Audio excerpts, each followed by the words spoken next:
Journal of a Moving Picture, Blood and Feathers. A chicken suddenly appeared in the basement near all those strange devices.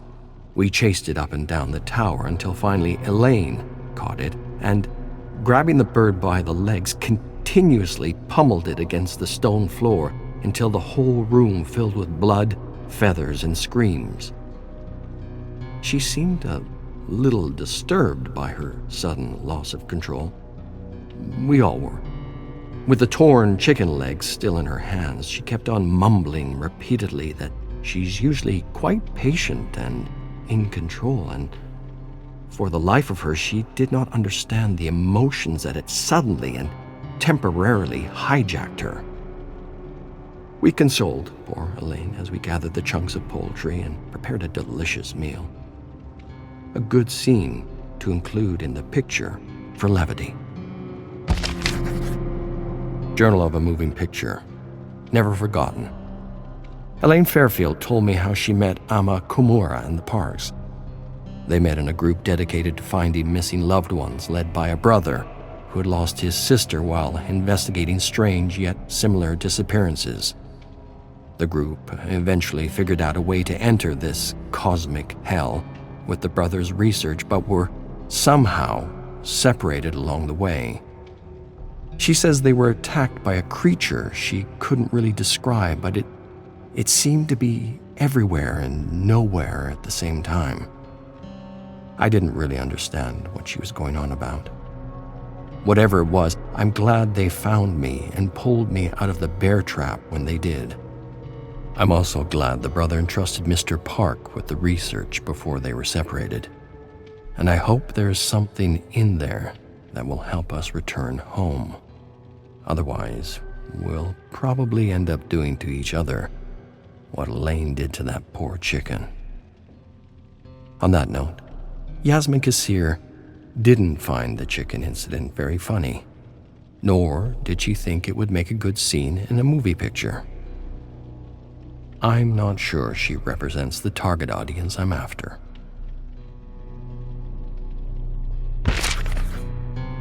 Dear Jake, I sit before my journal and don't know what to write. I would like to continue searching the fog for you, but Bridget feels we need to rest, and that there is much we can learn from the previous occupant of this tower. I suppose the only thing I can do now is float with the tide and hope we find something here that brings us closer to the ones we've lost.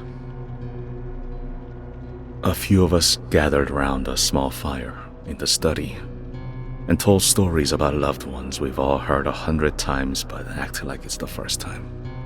I suppose that's because we know it helps to talk, laugh, and remember the good times. Ama told us about her little girl building motorcycle engines, upgrading scooters and racing them in her small village. This version was a little more embellished than the last. No one can be that good on a scooter, even if it had been modified or upgraded with plane parts. Nevertheless, they were amusing stories, and she told them well, up until the moment she stopped abruptly, staring blankly at the fire, lost in a memory. No one said anything for a long while. I stared at the leaping flames and thought of the time you first learned to ride a bicycle. You were 4 years old, and the first thing I taught you was how to fall. I told you to push yourself with your feet and fall safely to the left or right side. We practiced falling safely until the fear of falling was gone. Then I showed you how to pedal fast and use the speed to keep your balance. You succeeded on your first try because you were no longer scared of falling. You were so happy you jumped off your bike, hugged me, and told me I was the best dad in the world. If I were to die today and live in that moment forever, I would be a blessed man. I miss you with all my heart and hate what happened between us.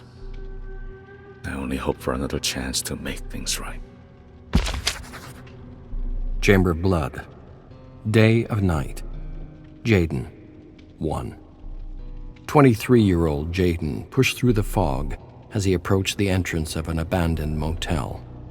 He wiped the cold sweat from his brow, opened the creaking door, and entered the dark lobby. At once his heart sank as he stared upon a grim scene of death. Strewn across the floor were human corpses and the decaying remains of squid-like creatures, unlike anything he had ever seen before. He took a moment to compose himself. His bruised face, swollen feet, and tattered clothes gave testament to the long and arduous journey through this dark dimension to find his adopted sister, Haley. Back home, he had connected with others who had lost loved ones in similar circumstances, and together they had collected relics and artifacts with secret symbols that eventually helped them open a portal into this world made of nightmares. But no sooner had they entered the nightmare than they had been separated while being attacked by a shadow creature with an insatiable appetite for darkness. Now Jaden was alone. Without the research, or the codex as some of them had grown accustomed to calling it, he wasn't sure how he would escape when he found his sister. But he tried not to think about his predicament as he entered the lobby, feeling like something or someone was watching him. Some distance away, he had found the ruins of a tower with skeletons strewn across a mini-putt with an old French song playing on a scratchy gramophone. Now, he was in an abandoned motel, reeking dead creatures around him. He didn't know what else to expect, but he was sure of one thing. More deadly creatures and mysterious ruins would be in the fog. Much more. Everything he had discovered about this world suggested it was a garden of infinite darkness beyond time and space.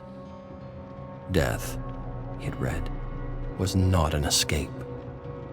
Cautiously, Jaden walked down a deathly silent corridor with shaking hands towards a door.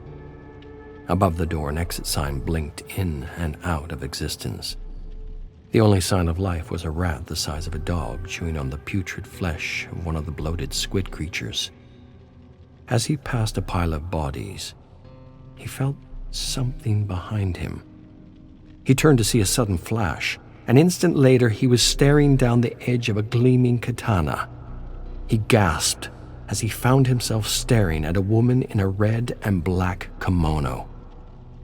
She reminded him of a protagonist in a story Haley had been collecting by an anonymous 18th century Japanese author.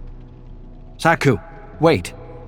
Jaden's heart gave a great leap as he instantly recognized Surin's voice. He turned to see several other familiar faces amongst a small group of survivors.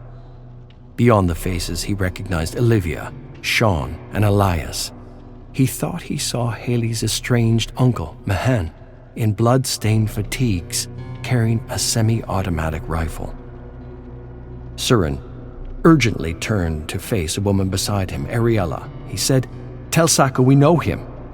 His name is Jaden. He came with us through the portal. We got separated. This place, it has his sister."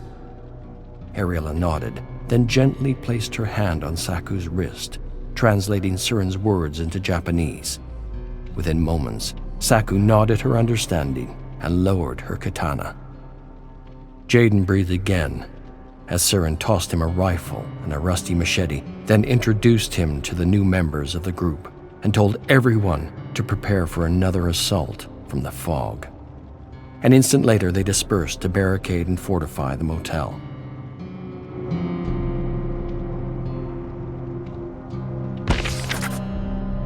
Journal of a Moving Picture. Entry 89. Started writing early in the morning. 2 pages completed. Focused on the chicken episode, which entertains in a number of ways. Discussion with Yasmin is planned for tonight and will likely miss Elaine's reading of a story chosen from the Chamber of Blood. Something wicked this Halloween. Elaine claims the story is set in a world not unlike this one. Chamber of Blood, Lost, and forgotten. A reverberating explosion somewhere in the distance roused the 5 prisoners in their small, muddy, vermin-infested dungeon. One bearded prisoner sat up and stared at several names etched in a rock by the door.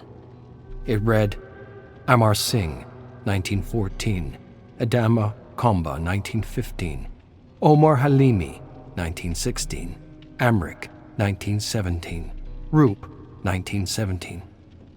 The prisoner had the sudden instinct to etch his own name, lest he be forgotten. And so he grabbed a small, sharp stone, and just as he began to etch out his name, the thick wooden door slammed open, and enemy soldiers shouted curses at the 5 prisoners in a language none of them understood while threatening them with gleaming bayonets. Enemy soldiers gestured for them to stand, then ushered the 5 prisoners out of the darkness and into the golden light of dawn through a muddy 6-foot trench reeking of death. As the prisoners hobbled toward a clearing, one soldier addressed them in broken English, telling them they had the honor of helping their captain and perhaps avoiding early morning target practice. The 5 prisoners stood by the trench wall as an enemy soldier balanced tin cans over their heads. A translator approached them with the captain. The captain spoke, and the translator quickly interpreted, saying, "One of you bastards will tell me about your secret mission. Speak up, and I promise to send you to a proper camp where you'll be fed and given immediate medical attention." None of the 5 responded. The captain smirked, took 20 paces back, cocked his rifle, aimed, and hit one soldier in the forehead, splitting his skull in 2, sending a spray of blood across the other 4.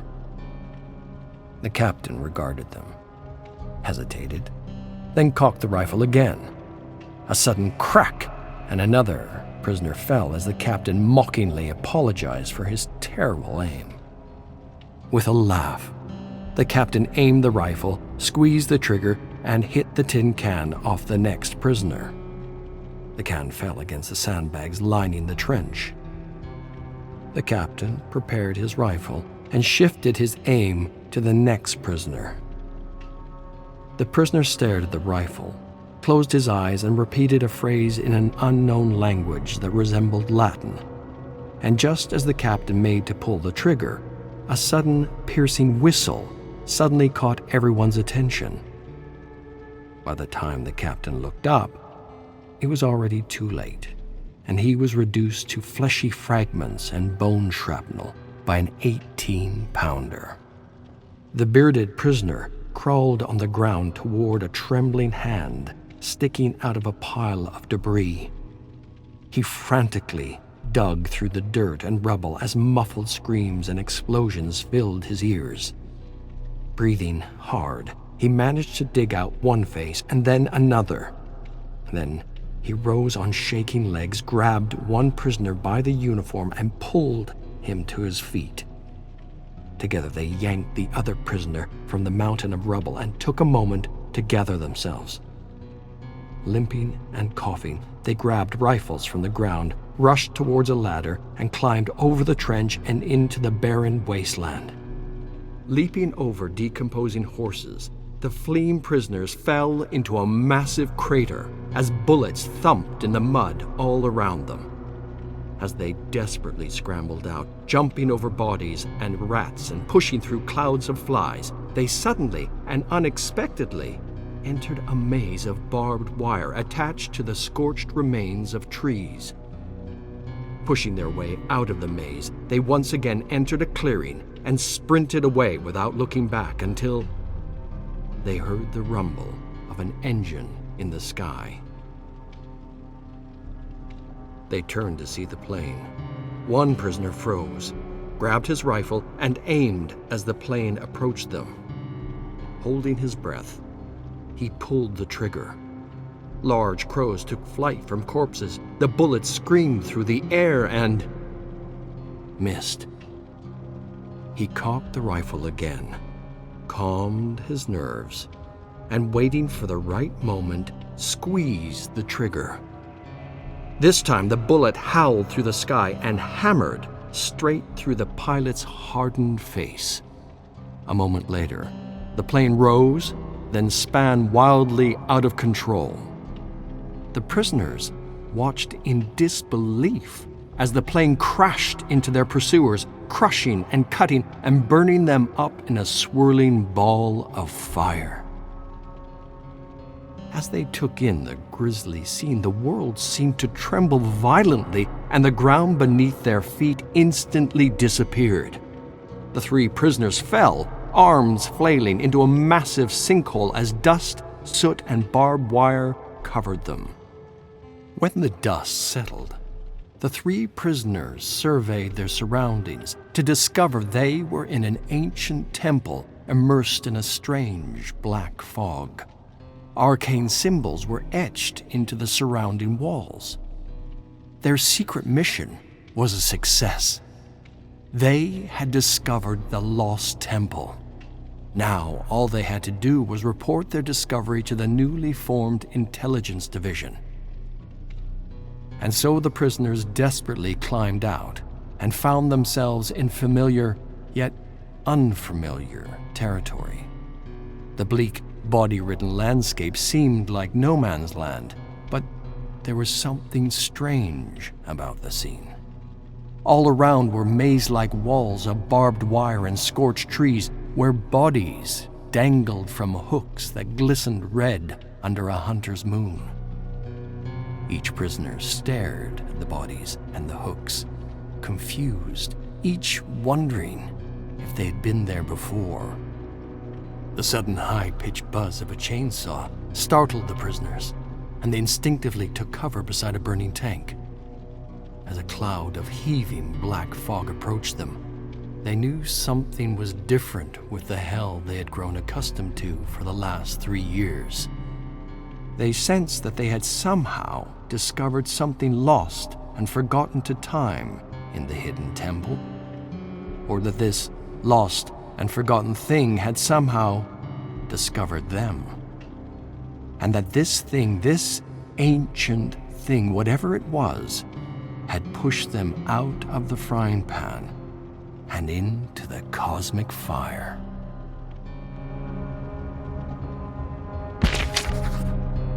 Chamber of Blood. Office of Strategic Magic. Memo.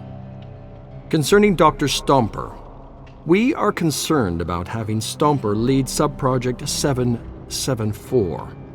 He openly mocks the premise of herd manifestation, and his suggestions for the community have an air of skepticism, if not sarcasm. He continues to question the department and doesn't believe the government has the resources to conduct such an experiment. He requests to know where the funding is coming from and asks too many questions. I don't believe he's the right candidate to lead the herd initiative.